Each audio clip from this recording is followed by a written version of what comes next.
Hi, this is Karma, your sustainable podcast.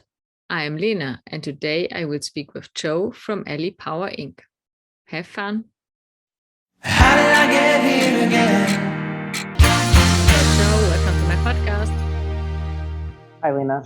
How are you today? Fine, thank you. Would you like to introduce yourself a little bit? Certainly. My name is Joe Alfred. I'm the CEO of Ally Power Inc. We are a hydrogen and electric gas station company, as well as doing full conversions called HydroFit to make existing vehicles into hydrogen fuel cell vehicles. Great.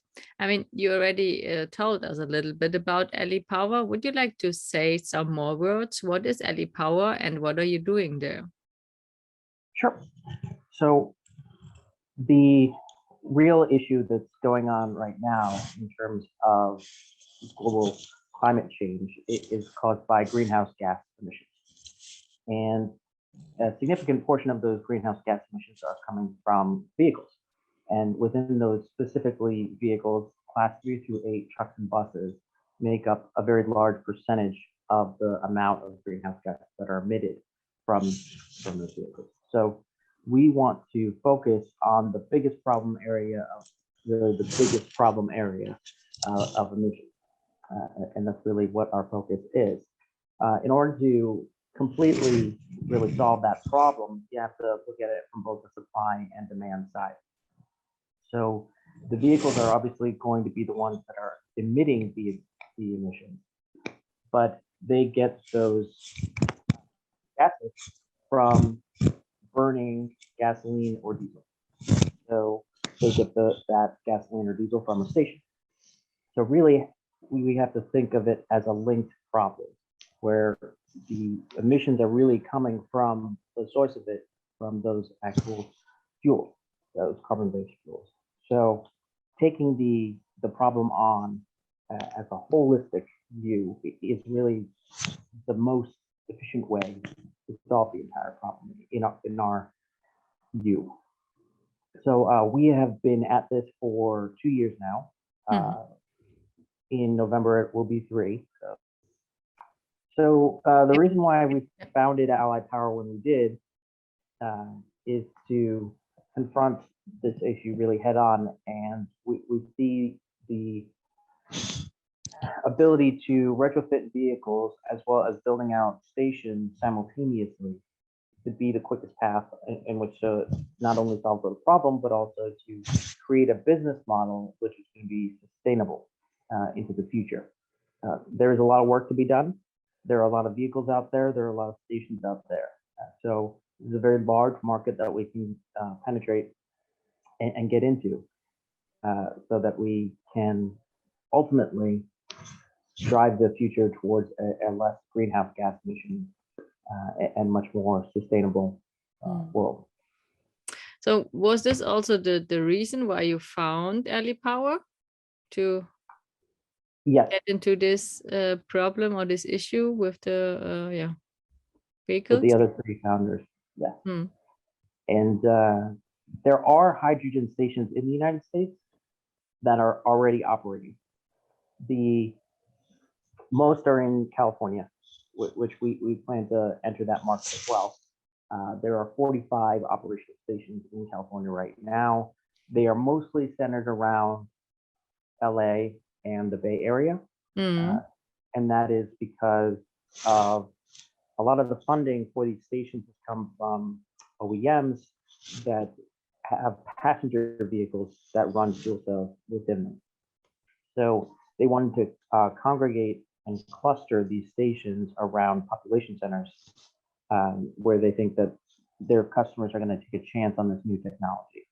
So what we want to do is really focus on the bigger market in our view, which is the truck market.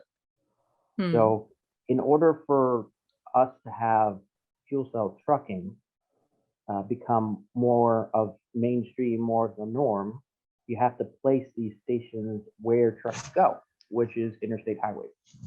They don't really traverse the residential neighborhoods. Most of their time is spent along interstate highway.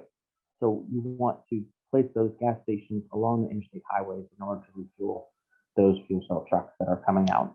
And there are a number of different OEMs now in the fuel cell truck market. Hyzon, Nikola, Toyota, and Hino have partnered together. Toyota and Packard have partnered together to make some prototypes. But really, right now, the price point of these fuel cell trucks is quite high. And that's really one of the reasons why it's such a slow transition, is because not only are the stations expensive, the vehicles themselves are expensive as well. Yeah. Okay, so you as Ali Power not opened a station at the moment, huh? Correct. So we're planning to open our first station in 2022. Okay.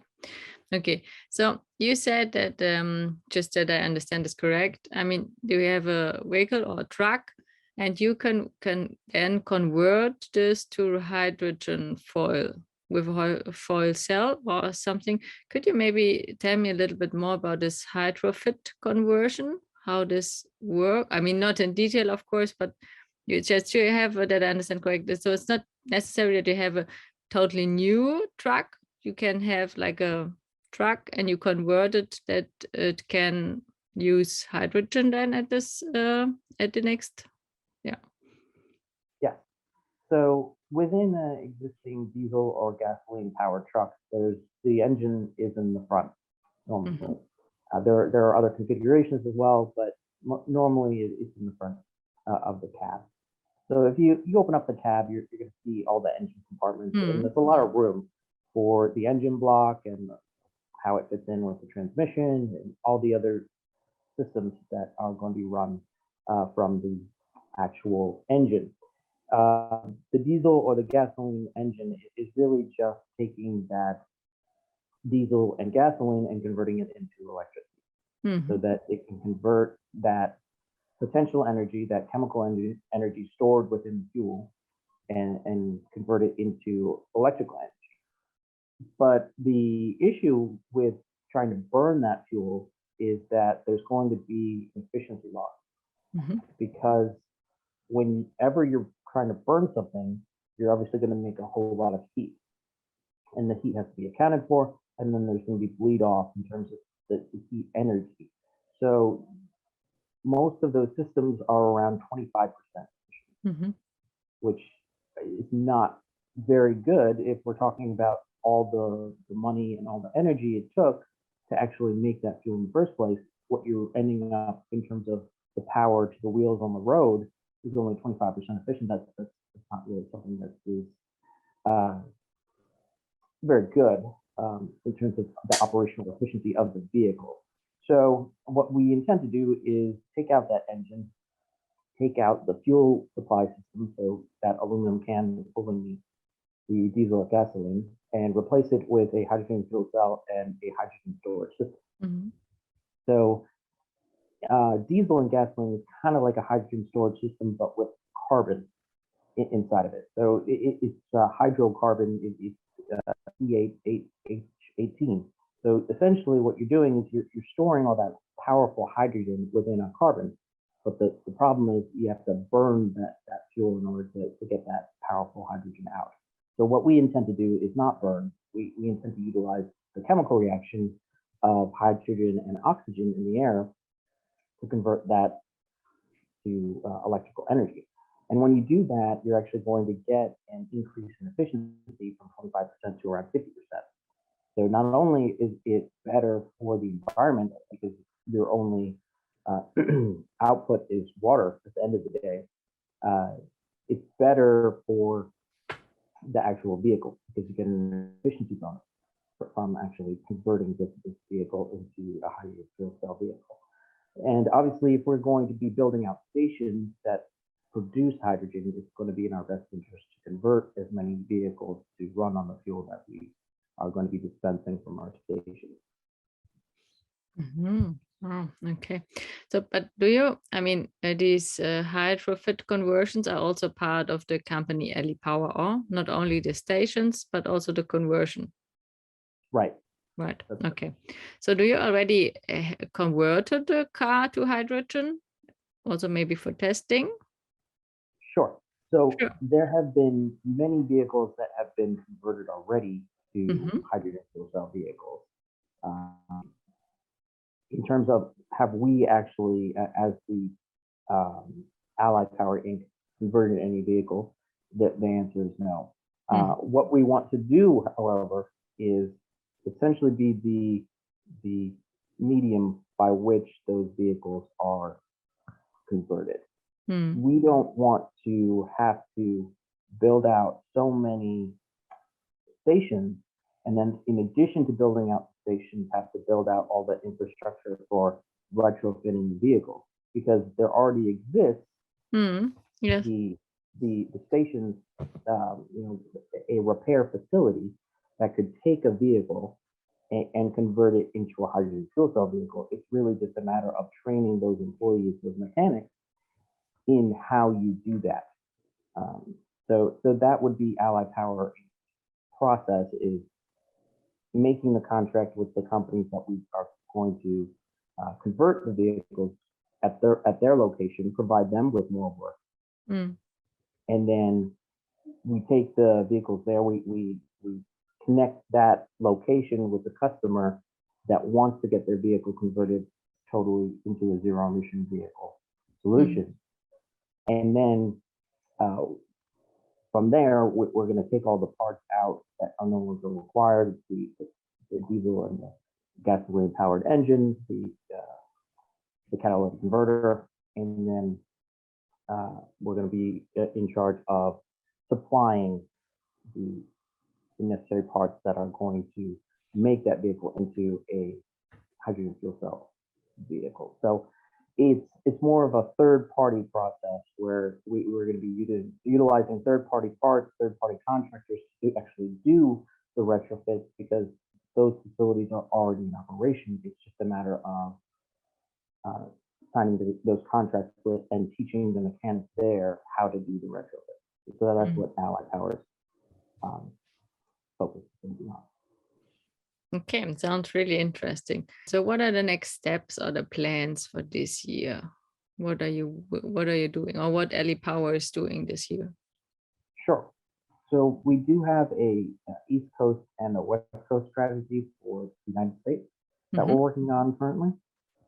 We're also talking with some other international partners as well, but we are trying to be focused on the first site location in Redding, California, and we want to focus on the I-5 corridor, as that is the biggest interstate highway within the state of California. So building out a 6-station network in California, as well as on the East Coast, building out 6 stations is what we want to have planned out for 2022. Okay, so I mean, what are you doing maybe in the office or at home to be more sustainable? I mean, of course, at the moment, driving a hydrogen car is maybe then the future, but maybe at the moment. Yes, so we would have to talk with Hyundai or Toyota about getting a hydrogen fuel cell vehicle passenger car to drive. And then obviously we'd have to build a station around the DC or Virginia area in order for it to be powered. But you know, those conversations are ongoing, and it takes a while to get the necessary agreements to try and build out a station network. But there are little things that we can do just on a daily basis to be more sustainable and just to be more knowledgeable about the impacts that we have on a daily basis. It just might be, you know, you see on the street that, you know, something needs to be recycled or put in the trash, and it needs to be in the right way, in the right spot. You know, even the little bit of change in your behavior can have a big impact if you do it all the time. So that's something that I try to do myself, and also try to preach to other people that they should operate in this certain way to be a more sustainable, more circular economy type of thinking.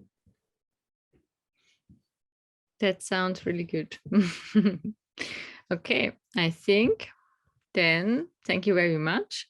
And we're looking forward to what's going on with early power in the future, this year, next year. And yeah. Okay, then thank you, Joe. Thank you so much. Bye-bye. How did I get here again?